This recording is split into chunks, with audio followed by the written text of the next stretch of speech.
美国时事通，我是罗文。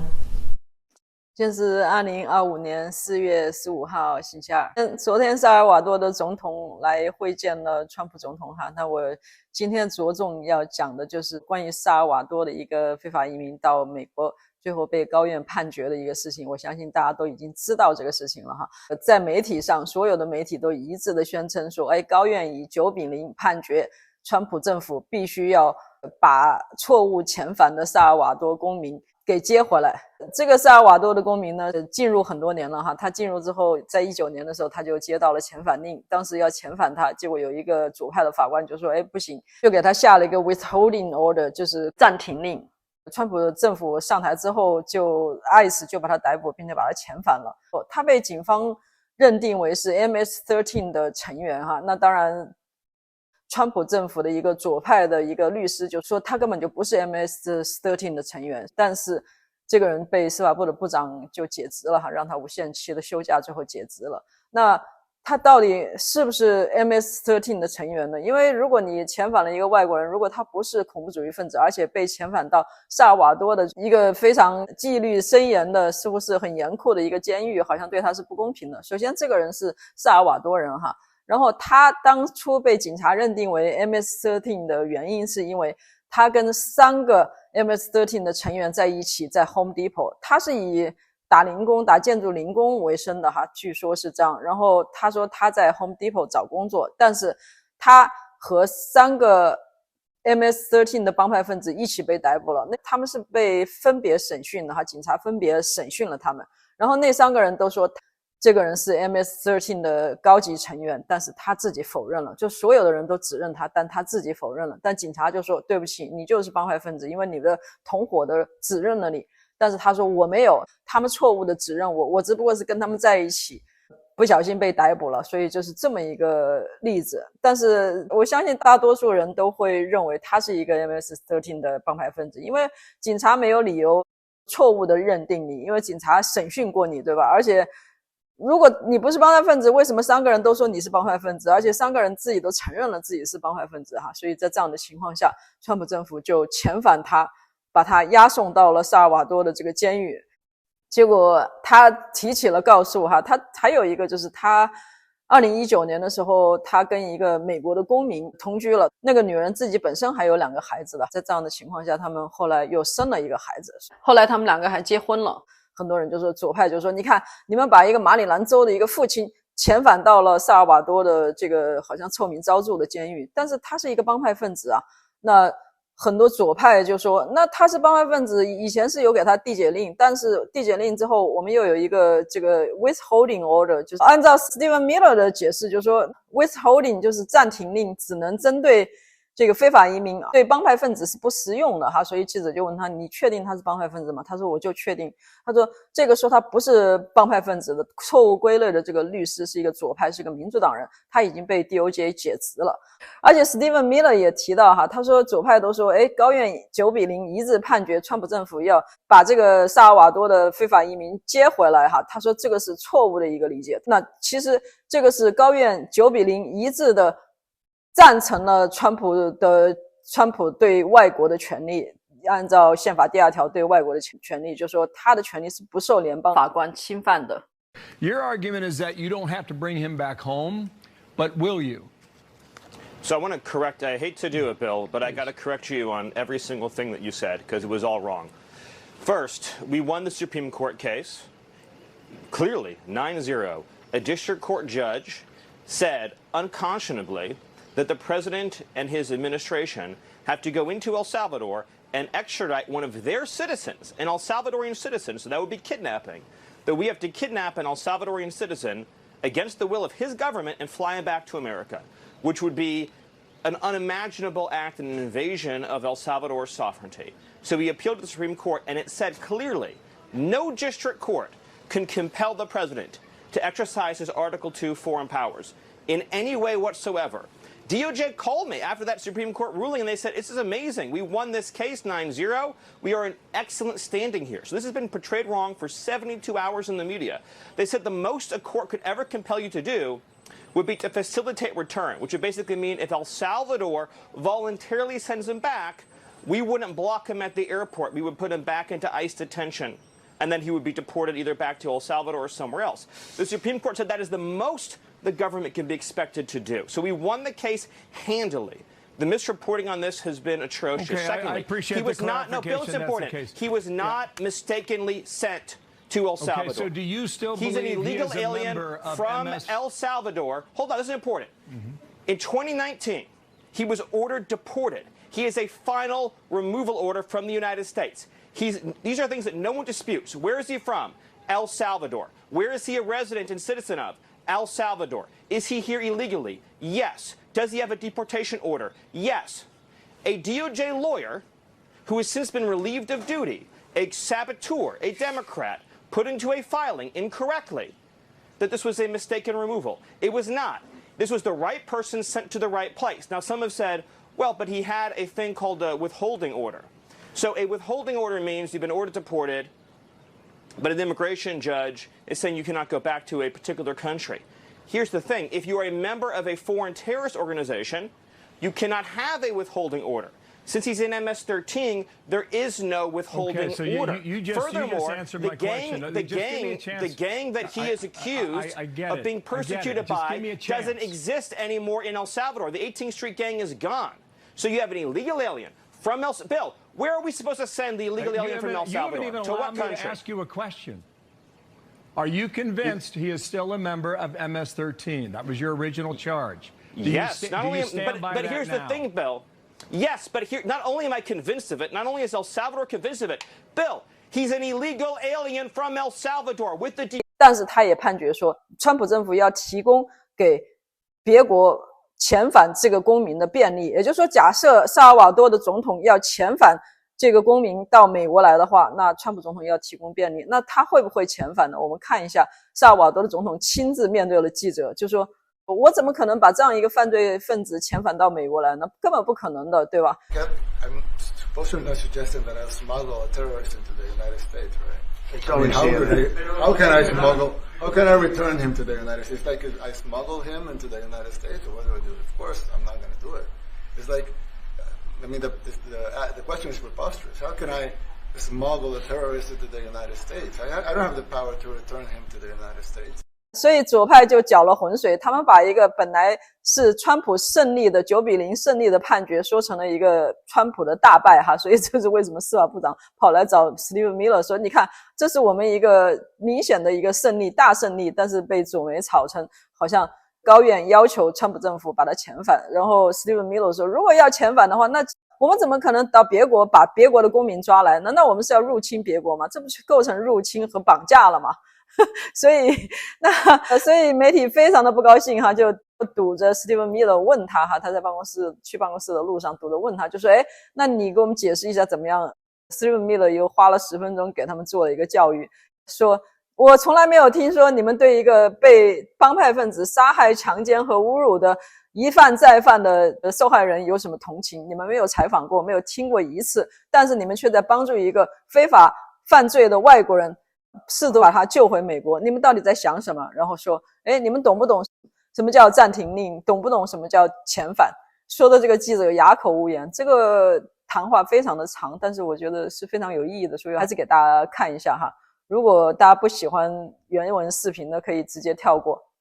Gentlemen, the return, guys, do you know the difference between a deportation order and a withholding order? Do you know the difference? Any of you, please. Do you? Well, we're not in the government. But you couldn't even spend 72 hours over the weekend learning the distinction, even writing and talking about it this whole time. Stephen, we're not going anywhere. On the gold cards. Just raise your hand. Does any of you know the difference between a deportation order and a withholding order? My question is, how do you know that he's a member of MS-13? The White House has repeatedly said according to intelligence. By the way, according to our government and his government. In other words, his government has confirmed based on their own intelligence that he's a member of MS-13. First of all, do you dispute that he's an illegal alien? What's that? Do you dispute that he's an illegal alien? No. Okay. And do you dispute that as an illegal alien, we have the right to deport him? He's going through he went through the legal process. So I want to be very... what I'm getting from this conversation, which is educational for me, is that not one person in the media knows the difference between a deportation order and a withholding order. Is that a fair statement? You're learning about this all for the first time right now? I guess so. Okay. So the deportation order means the judge has said he must be deported from the country. He has no right to remain here any longer. He must be removed from the country. So his only options are to be deported to his home country or another country. That's it. There's no other option. He doesn't get to stay here. He doesn't get to live here. He has no future here. He has no right to be here. He's an illegal alien. So when you keep saying return, because you've been spun up by the open borders advocates, you all seem to be operating under the illusion that he would be able to come to the United States and just continue to live here illegally. That's not an option available to him. His only choices in life are to live in El Salvador or to live in another country. That's it. There's no other option, legally or otherwise, because he came to our country illegally. Do you understand that? Stephen, can I ask, as a matter of policy, does the administration believe that immigration judges, because they're under DOJ, that their orders can be overruled by what the administration wants? Is that a general matter of policy? Well, actually, so specifically, is the Attorney General has authority to overrule the immigration courts, and that's actually by statute, yes. Other questions? Stephen, on the gold card, the President and Secretary Lutnick have suggested they're lining up applicants already. How many people do you expect to be tagged to this program when the President announces it this week, if he actually announces it this week? I'll let Secretary Lutnick provide that update, but I appreciate that. The White House administration is going to report 1 million undocumented illegals. Much more than that. Much more. Stephen, also of the 10 alleged gang members that Secretary Rubio said were sent to El Salvador over the weekend, what sort of due process did they get as mandated by the Supreme Court? Well, you're talking about the alien enemies? Yes, the alien. So first of all, a number of those are MS-13. So again, those are just standard removals of El Salvadorians to El Salvador. And what evidence did you provide that they were MS-13? Okay, so we seem to be confused about this. Illegal aliens from El Salvador, again, get deported to El Salvador. Do you all appreciate that tens of thousands of El Salvadorians have been deported to El Salvador? You seem to be under the impression that El Salvadorians living in our country illegally just get to stay here. They don't. They get arrested and deported. Then the fact that they're MS-13 just puts an extra priority on our deporting them. But we would deport someone to El Salvador regardless of whether or not they were MS-13 if they were here illegally. That's just an extra, because of the priority on public safety threats, we're emphasizing the removals of gang members, in this case, foreign terrorist organization gang members. But as to your other question, they went through all of the due process, as you would call it, that is required by law. So, but I just want to, what I find so mystifying is that I've been talking to you all for a very long time. I legitimately, in my entire, going back years actually, in my entire professional life, I've never received this many questions from the media about an American who was raped or murdered by an illegal alien. Legitimately never. And all of you who are enjoying your lives and doing quite well, if you had children and you were living near any of these people, you would move away immediately. You would call the police immediately. You would call us and ask us to make you and your family safer immediately. And you thank your lucky stars every night that you have enough means and enough money not to live in communities where, say, illegal alien pedophiles offend and reoffend and keep reoffending and keep reoffending. There's an expression there, but for the grace of God, go I. The Biden administration apprehended 2 illegal aliens from Venezuela. They were trained air offer. A lot more than 2, I'm telling you today. And they decided they were entitled to an enormous amount of due process. And they didn't feel they had enough evidence to just deport them right away. So they put them on a monitoring system known as supervised release. You're familiar with this case. But a few weeks later, they kidnapped a young girl named Jocelyn Nungary, who was 12 years old at the time. I'm sure you've seen pictures of her. Just the most perfect girl you could possibly imagine. And her mother loved her very much. She was tied up, savagely beaten, stripped naked, tortured to death, murdered. Her body was dumped into the lake. So she didn't get any due process, but I'll tell you who did are the 2 illegal aliens from Venezuela who stole her forever. And there's stories like that all over the country. We just arrested a pedophile illegal alien who is being shielded by a sanctuary city, who's been charged in 20 sex crimes against children. None of you, any of you have had the chance to spend time with victims' families whose children have been raped or whose wives have been raped and murdered. But if that doesn't break your heart, nothing will.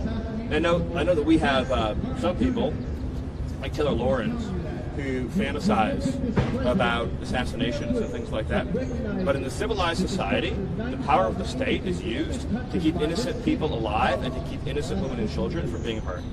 This administration is never going to apologize for using the power of the state to keep men, women, and children from being savagely murdered and beaten. If we release known and suspected MS-13 and trained Iragua, and then there's another Jocelyn Hungary, then whose responsibility is that going to be? You think that we're going to sit around wringing our hands, wondering if, maybe we should, release this person, give them a little bit of extra time, give them a little bit extra chance to plead their case, and then what? They kidnap somebody, they slit their throat, they shoot them in the head, and we say, well, at least the illegal alien got due process. They're here illegally. The only place that they deserve to go is to some country other than our country. And it's not a statistic. These are real lives. These are real families. There's whole neighborhoods in Los Angeles controlled by illegal alien Mexican street gangs. Entire neighborhoods where you have to live in fear because of individuals here illegally engaged in extortion and crime. Not to mention the fentanyl. You have cartels that have functional control over the entire northern territory in Mexico who are pumping fentanyl, lacing our drugs with this chemical. Children are ending up dead. They're going out to a weekend party. They think they're taking something safe, and they get a heart attack and they die by the thousands. So we're not going to apologize for doing something about that. And I just wish we lived in a country where the media gave 1/10 as much about Americans who were murdered and brutalized and savagely killed, beaten to death, as they did about whether illegal aliens that we all agree are illegal aliens should get 1 million days in court and 1 million trials and 1 million this and 1 million that. There's 15 million illegal aliens that violently enter the country. If every one of them got the trial that you're asking for, it would take us centuries to remove them. Centuries. We've been talking about this in 300-400 years. Their great-great-great-grandchildren would be the ones representing them in court. That's how long it would take. Illegal aliens who come to our country have to be removed, and they have to be removed quickly, and that is an essential component of having something that we like to call a country. Stephen, on the matter of visa restrictions, the president on his first day, the president on his first day in office signed an executive order calling on his administration, the Department of Homeland Security, State Department, DNI, to come up with a list of countries that did meet the United States' vetting standards and to potentially put full or partial visa restrictions on those countries. I just want to know what is the status of that report that was due to the administration last month? Do you have a list yet of countries? So the State Department has done the work that you're describing. It's currently going through the standard review process. I don't have an update beyond that, but I mean you're correct in your statement that this was a product that was called for at the beginning of the administration, and it's being worked on, and hope to have a further update for you soon. Last question. If I may, President Trump continues to say that one of the best arguments for sending undocumented criminals to El Salvador is cost. When it comes to this White House considering sending U.S. citizens to El Salvador because of being criminals, is that the same argument, cost? So the El Salvadorian deportation program is for illegal aliens, but I would also say that on the cost point, what we're referring to is the fact that long-term incarceration in the United States, probably costs like 100x what it costs to send somebody to El Salvador. So that's in other words, if an illegal alien commits a crime in this country and then has to go into our judicial and penal system, I don't know the exact numbers, and I'm assuming it's probably like 100x cost. But I'll just close by saying the amount of lives that we've saved since we showed up by shutting down the border, since President Trump issued his executive orders and began deporting criminals, is already in the thousands. And by the way, we've been out looking for the 500,000 children that Biden trafficked into this country. The stories we've already uncovered of sex trafficking and labor trafficking and child abuse is beyond imagination. 500,000 minors were smuggled into this country under the last administration, and the administration not only didn't do anything to prevent it, in every way they funded it, subsidized it, facilitated it, supported it, contributed to it, that if any American citizen did these things, they'd be in jail for life. Thank you. 那总之 Stephen Miller 真的是美国的国家瑰宝，我希望美国有更多的这样的正义之士。OK， 这是今天的一个播报，感谢您的收看，加油。